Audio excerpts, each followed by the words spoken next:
বিসমিল্লাহির রহমানির রহিম। উপস্থিত শিক্ষার্থীবৃন্দ, আজ তোমাদেরকে আমি বৃত্ত চ্যাপ্টারটি নিয়ে আলোচনা করব। প্রথমে আমাদের বৃত্তের অঙ্কগুলো করতে হলে সমীকরণগুলো জানতে হবে, সূত্রগুলো জানতে হবে।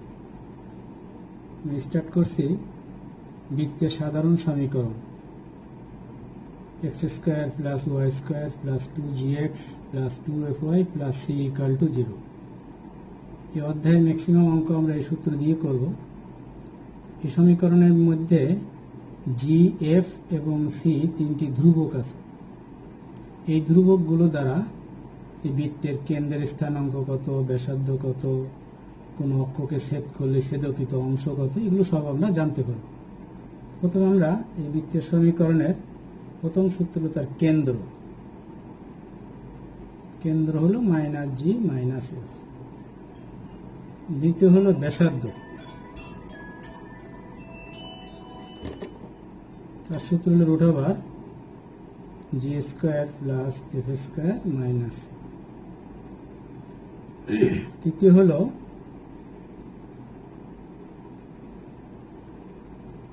কোন একটা বৃত্ত, একটা বৃত্ত আঁকছি, একটা বৃত্ত এক্স অক্ষ থেকে কিছু অংশ খণ্ডন করতে পারে, এটি হলো এক্স অক্ষের খণ্ডিত অংশ। আবার দেখো, এটা হলো ওয়াই অক্ষের খণ্ডিত অংশ। এইটুক এক্স অক্ষের খণ্ডিত অংশ অথবা ওয়াই অক্ষের খণ্ডিত অংশ, এটা আমরা যদি বের করতে চাই, ঠিক এই সূত্র থেকেই আসা যায়। এখন এই এক্স অক্ষের খণ্ডিত অংশ বলতে এক্স অক্ষের উপর এই বিন্দুর কোটি শূন্য, এই বিন্দুরও কোটি শূন্য। তার মানে কোটি হলো ওয়াই শূন্য হলে এফটা শূন্য হয়ে যায়। তাহলে আমার এখান থেকে থাকে জি স্কয়ার মাইনাস সি, একে 2 দিয়ে গুণ করতে হবে। তাহলে এক্স অক্ষের খণ্ডিত অংশ অথবা খণ্ডিত অংশের দৈর্ঘ্য অথবা ছেদিত অংশের দৈর্ঘ্য, তার সূত্র হবে 2 root over g square minus C. একইভাবে যদি আমরা ওয়াই অক্ষের খণ্ডিত অংশ বের করতে চাই, তাহলে ওয়াই অক্ষের উপর এই বিন্দু বা এই বিন্দুর ভূশূন্য অর্থাৎ এক্স এর মান 0। তাহলে এখানে এক্স এর মান 0 হলে আমাদের জিটা 0 হয়ে যায়। তাহলে আমার থাকে root over f square minus c, তাকে একটা 2 দিয়ে গুণ করতে হবে। তাহলে 2 root over f square minus c. এখন কোনো বৃত্ত যদি কোনো অক্ষকে স্পর্শ করে, যেমন একটা বৃত্ত এক্স অক্ষকে স্পর্শ করলে, আমি এখানে ওয়াই অক্ষের স্পর্শ দেখাচ্ছি। প্রথমে ওয়াই অক্ষের স্পর্শ এটা। আবার একটা বৃত্ত আঁকলাম, সে দেখা গেল যে এক্স অক্ষকে স্পর্শ করে যাচ্ছে, এই হলো বৃত্তটা। এখন এক্স অক্ষকে স্পর্শ করে, যে অক্ষকে স্পর্শ করবে ওই অক্ষ থেকে তার আর এই খণ্ডিত অংশ থাকবে না। যেমন ওয়াই অক্ষকে স্পর্শ করেছে, ওয়াই অক্ষের কোনো খণ্ডিত অংশ নেই, কিন্তু এক্স অক্ষের এই খণ্ডিত অংশ আছে। তাহলে যে অক্ষকে স্পর্শ করবে ওই অক্ষের এই যে খণ্ডিত অংশ, সেটা 0 হয়ে যাবে। যেমন এক্স অক্ষকে স্পর্শ যদি করে, তাহলে আমরা 4 নম্বর সূত্র আসতে পারি। তাহলে বোঝা যাচ্ছে যে একটা বৃত্ত যে এক্স অক্ষকে স্পর্শ করল, এক্স অক্ষকে স্পর্শ করেছে কিন্তু ওয়াই অক্ষের খণ্ডিত অংশ আছে। একইভাবে একটা বৃত্ত ওয়াই অক্ষকে স্পর্শ করল, যেমন আমরা একটা বৃত্ত দেখাই, ওয়াই অক্ষকে স্পর্শ করল, এক্স অক্ষের থেকে খণ্ডিত অংশের দৈর্ঘ্য থাকলো। এখন যে অক্ষকে সে স্পর্শ করবে ওই অক্ষের ছেদিত অংশ 0 হয়ে যাবে। যেমন এখানে এক্স অক্ষকে স্পর্শ করলে, এক্স অক্ষকে স্পর্শ করলে কি হবে, 2 root over g square minus c equal to 0। এটাকে আমরা বর্গ 2 দিয়ে ভাগ করে দিলে 0 হয়ে গেল, বর্গ করে দিলে রূপ চলে গেল। That means g square equal to c হল। এটা যদি এক্স অক্ষকে যদি স্পর্শ করে তার কন্ডিশন হলো এটা। একইভাবে যদি ওয়াই অক্ষকে স্পর্শ করে তাহলে ওয়াই অক্ষকে স্পর্শ করলে 2√f² - c = 0। এটা আমরা ক্যালকুলেশন করলে f² = c পেলাম। যদি উভয় অক্ষকে স্পর্শ করে একটা বৃত্ত, এক্স অক্ষ এবং ওয়াই অক্ষ দুই অক্ষকে যদি স্পর্শ করে তাহলে দুই অক্ষের খণ্ডিত অংশ 0 হবে। যেমন এক্স অক্ষের খণ্ডিত অংশের জন্য এক্স অক্ষকে স্পর্শ করলে এটা, ওয়াই অক্ষকে স্পর্শ করলে এটা। উভয় অক্ষকে স্পর্শ করলে যেমন দেওয়া আছে g² = f² = c। এটা আমাদের সূত্র দাঁড়াচ্ছে। এখন কোন বৃত্তের কেন্দ্র যদি কোনো অক্ষের উপরে হয়, এক্স অক্ষের উপরে কেন্দ্র, এখানে কেন্দ্র বৃত্তের, আমরা কেন্দ্রের স্থানাঙ্ক জেনেছি যে -g - f। এই এক্স অক্ষের উপরে কোন বিন্দুর কোটি শূন্য, অর্থাৎ এই যে f, এই fটা কি হয়ে যাবে, f = 0 হয়ে যাবে। তাহলে কেন্দ্র যদি এক্স অক্ষের উপর হয় তাহলে তার কেন্দ্রের স্থানাঙ্ক হবে -g, 0। একইভাবে কেন্দ্র যদি ওয়াই অক্ষের উপর অবস্থিত হয়, এখানে যদি অবস্থিত হয় তাহলে এই বিন্দুর ভুজ শূন্য, অর্থাৎ g = 0, তাই না? তাহলে এখান থেকে কি পেলাম, কেন্দ্র যদি এক্স অক্ষের উপর অবস্থিত হয় তাহলে f = 0, কেন্দ্র যদি ওয়াই অক্ষের উপর অবস্থিত হয় তাহলে g = 0। এরপর কোন একটা বৃত্তের কেন্দ্র দেওয়া আছে এবং সে যে কোনো একটা অক্ষকে স্পর্শ করতে পারে, এক্স অক্ষকে করতে পারে, ওয়াই অক্ষকে করতে পারে। যখন এটাতে আসি, এখানে আমার মনে করো কেন্দ্র দেওয়া আছে, এখানে আমরা দেখতে চাই এইটুকু হলো বৃত্তের কিন্তু ব্যাসার্ধ। এই রেখাটা বৃত্তের এই যে কেন্দ্রের কোটি কিন্তু এটা আমাদের, এটা এইচ হয় আর এটা যদি কে হয় আমাদের কেন্দ্রের স্থানাঙ্ক ধরে নিলাম, তাহলে আমাদের এটা কিন্তু কে। তার মানে একটা বৃত্তের যদি কেন্দ্র দেওয়া থাকে, কোনো অক্ষকে যদি স্পর্শ করে, যেমন আমি এখানে দেখাচ্ছি এক্স অক্ষকে স্পর্শ করেছি, তাহলে এক্স অক্ষকে স্পর্শ করলে কেন্দ্রের যে কোটি, সেই কোটির পরম মান, কারণ ব্যাসার্ধ ঋণাত্মক হতে পারে না, যেমন এখানে -k থাকলে এখানে কিন্তু ব্যাসার্ধ হতো k। আবার এই চিত্রে দেখি বৃত্ত ওয়াই অক্ষকে স্পর্শ করেছে, একই কেন্দ্র ধরলাম h, k, তাহলে এই অংশটা হলো বৃত্তের ব্যাসার্ধ আর এইটা হলো এখানে তোমার h, অর্থাৎ ভুজ।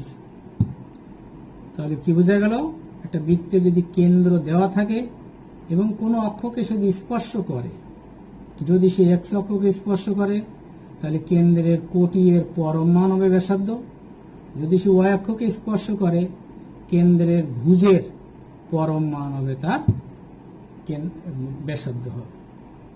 এখন একটা বৃত্ত, এই যে বৃত্তের সমীকরণ আমরা কিছুক্ষণ আগে যেটা লিখলাম, x² + y² + 2gx 2fy + c = 0, এটা যদি বৃত্তের সমীকরণ হবে, এটা আমরা বুঝতে পারবো কি করে। এটা বৃত্তের সমীকরণের তিনটি বৈশিষ্ট্য আছে। এক নম্বর বৈশিষ্ট্য হলো x এবং y এদের ঘাত থাকবে হলো 2, দ্বিঘাত থাকতে হবে, এবং x আর y এই চলক নিয়ে সমীকরণ হতে হবে। তৃতীয় হলো এই x² আর y² এদের যে সহগ, এই সহগ কিন্তু সমান হতে হবে। যেমন এখানে 2x² থাকে +y² হয়, তাহলে কিন্তু এটা বৃত্তের সমীকরণ হবে না। যদি এটা 2x² হয়, 2y² হয়, তাহলে x² এবং y² এর সহগ সমান, তাহলে এটা বৃত্তের সমীকরণ হবে। তারপর x আর y এই সম্বলিত যে পদ xy, একসাথে xy সম্বলিত কোনো পদ এই সমীকরণে যদি না থাকে তাহলে বৃত্তের সমীকরণ সেটা হবে। এগুলো বৃত্তের সমীকরণের বৈশিষ্ট্য হলো এগুলো। এখন একটা বৃত্তের কোন একটা বিন্দু, সে কি বৃত্তের উপরে আছে কিনা একটা বিন্দু এখানে থাকতে পারে, বৃত্তের বাইরে থাকতে পারে, বৃত্তের ভিতরে থাকতে পারে। বিন্দুর অবস্থান কোথায় আছে, ভিতরে বাইরে না কোথায় আছে, তখন আমরা কি করব, ওই বিন্দুটা বৃত্তের সমীকরণে বসাবো। যেমন আমাদের এখানে যদি এরকম সমীকরণ থাকে, আমার এখানে একটা বিন্দু নিলাম, হয়তো আমি x1 y1 একটা বিন্দু, এই বিন্দুটা একটা বিন্দু এখানে দেওয়া থাকবে, হয়তো 1 - 2 এরকম কোনো বিন্দু দেওয়া থাকবে। এই বিন্দুটি কোথায় অবস্থিত, বৃত্তের ভিতরে, বৃত্তের উপরে না বাইরে অবস্থিত। তখন আমরা এই বিন্দুটা ওই বৃত্তের সমীকরণে বসাবো। বসানোর পর এই বাম দিকে, এই সমীকরণে বাম দিকে এখানে x এর মান যেমন 1, y এর মান -2 এটাতে বসাবো। বসালে যদি আমাদের 0 হয় তাহলে বিন্দুটি বৃত্তের উপর অবস্থিত, কারণ ওই বিন্দু দ্বারা বৃত্তটি সিদ্ধ হয়েছে। আর যদি আমাদের এরকম হয়, ওই বিন্দুটি বসানোর পর যদি ঋণাত্মক চিহ্ন আসে, অর্থাৎ <0 হয়, তাহলে বিন্দুটি বৃত্তের ভিতরে অবস্থিত। আর যদি ধনাত্মক চিহ্ন, বিন্দু বসানোর পর যদি ধনাত্মক চিহ্ন হয়, অর্থাৎ <0 হয়, তাহলে বিন্দুটি বৃত্তের বাইরে অবস্থিত। এইভাবে আমরা বৃত্তের কোন বৃত্তের উপর একটা বিন্দু কোথায় আছে, বৃত্তের উপরে আছে না ভিতরে আছে না বাইরে আছে, সেটা আমরা নির্ণয় করতে পারব। তাহলে প্রথম আমরা যে সমীকরণ আলোচনা করেছি এতক্ষণ, বৃত্তের সাধারণ সমীকরণ x² + y² + 2gx 2fy + c = 0, এটা বৃত্তের সাধারণ সমীকরণ। এবং এই সমীকরণ থেকে আমরা বৃত্তের কেন্দ্র জেনেছি -g - f, ব্যাসার্ধ জেনেছি √g² + f² - c। এই বৃত্ত x অক্ষ থেকে যে অংশ খণ্ডন করে, ঠিক সেটা ব্যাসার্ধ থেকে আমরা বের করে বুঝাই দিচ্ছি যে ব্যাসার্ধ √g² + f² - c। ওখানে দিশে x অক্ষকে খণ্ডন করে, তাহলে সেখানে এই y থাকবে না, y এর মান 0 হয়ে যাবে, তার মানে f0 হয়ে যাবে। তাহলে 2√g² - 2 গুণ হবে অতিরিক্ত। একইভাবে y অক্ষের খণ্ডিত অংশ 2√f² - c। এখন কোন বৃত্ত যদি x অক্ষকে স্পর্শ করে, তাহলে x অক্ষের ওই খণ্ডিত অংশ 0 হয়ে যাবে। দ্যাট মিনস ওই রুটের মধ্যে যা থাকবে ওই দুইটা রাশি সমান হয়ে যাবে, g² = c। একইভাবে বৃত্ত যদি y অক্ষকে স্পর্শ করে, তাহলে f² = c। উভয় অক্ষকে যদি স্পর্শ করে, তাহলে g² + f² = c হবে। কোন বৃত্তের কেন্দ্র যদি কোনো অক্ষের উপরে হয়, x অক্ষের উপরে বা y অক্ষের উপরে হয়, x অক্ষের উপর হলে ওই কেন্দ্রের যে কোটি অর্থাৎ -f, ওইটা 0 হবে, তার মানে f = 0।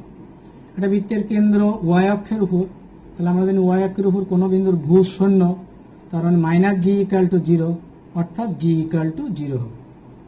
তারপর বোঝাচ্ছিলাম যে একটা বৃত্ত, বৃত্তের কোন একটা বিন্দু বৃত্তের ভিতরে না বাইরে নাকি বৃত্তের উপরে অবস্থিত, সেটা আমরা ওই বিন্দু বৃত্তে বসাবো। বসালে যদি 0 হয় তাহলে বৃত্তের উপরে, তারপরে যদি আমাদের ধনাত্মক চিহ্ন আসে অর্থাৎ <0, তাহলে বাইরে, যদি ঋণাত্মক চিহ্ন আসে অর্থাৎ <0, তাহলে বৃত্তের কি হবে, ভিতরে বিন্দুটি অবস্থিত হবে। এখন আমরা এটা সাধারণ সমীকরণ। আবার কোন বৃত্তে যদি কেন্দ্র স্থানাঙ্ক দেওয়া আছে, বুঝছিলাম এখানে কেন্দ্র স্থানাঙ্ক দেওয়া আছে, কোন একটা অক্ষকে স্পর্শ করল, যদি x অক্ষকে স্পর্শ করে বৃত্ত, কেন্দ্র দেওয়া আছে, তাহলে কেন্দ্রের কোটির পরম মান। আবার যদি y অক্ষকে স্পর্শ করে, তাহলে কেন্দ্রের ভুজের পরম মানই হবে ওই বৃত্তের ব্যাসার্ধ। দ্বিতীয় যে সূত্র আমাদের 2 নম্বর সূত্র, কোন একটা বৃত্তের কেন্দ্র দেওয়া আছে, আমরা কেন্দ্র ধরলাম h, k, এবং ব্যাসার্ধ দেওয়া আছে, এই হলো বৃত্তের ব্যাসার্ধ। তাহলে কেন্দ্র এবং ব্যাসার্ধ এই দুইটা রাশি যদি দেওয়া থাকে, তাহলে আমরা বৃত্তের সমীকরণ লিখতে পারি x - h² + y - k² = a²।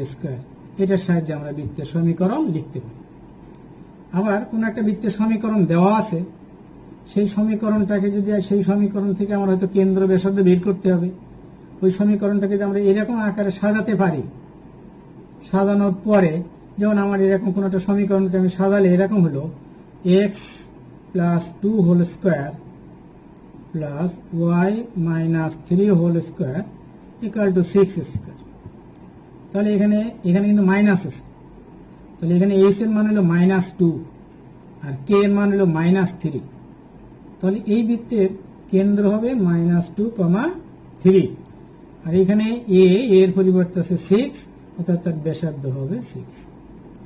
তাহলে এই সমীকরণ কখন আমরা প্রয়োগ করব? যখন কোনো বৃত্তের কেন্দ্র দেওয়া থাকবে এবং ব্যাসার্ধ দেওয়া থাকবে, তাহলে আমরা ওই বৃত্তের সমীকরণ খুব সহজে এটা দিয়ে লিখতে পারব। আবার একটা বৃত্তের সমীকরণ আছে, সেই বৃত্তের সমীকরণ থেকে আমরা কেন্দ্র এবং ব্যাসার্ধ বের করতে চাচ্ছি, তাহলে ওই সমীকরণটাকে আমরা এই আকারে সাজাবো। যেমন আমি একটা উদাহরণ হিসেবে বোঝাচ্ছি, এরকম সাজালাম। সাজানোর পর এই বৃত্তের কেন্দ্র এবং ব্যাসার্ধ আমরা এটার সাহায্যে বের করতে পারব। এখন এই কেন্দ্র দিয়ে এইচকে না হয়ে কেন্দ্র যদি মূল বিন্দুতে হয়, তো 0, 0 হয়, তাহলে আমার এটা 0 হয়ে যাবে, এটাও 0 হয়ে যাবে। তাহলে আমার থাকতেছে কত? X square plus y square equal to a square, এটা থাকে। এটা হলো আমাদের মূলবিন্দু কেন্দ্র বিশিষ্ট বৃত্তের সমীকরণ। আমি আজকে এই যে সমীকরণগুলো তোমাদেরকে বোঝানো হলো, এই সমীকরণ দিয়ে কিছু অঙ্ক দেখাচ্ছি। আরো কিছু সূত্র আছে, আমরা নেক্সট ক্লাসে ওই সূত্রগুলো দিয়ে আমরা বাকি অঙ্কগুলো করবো আর কি।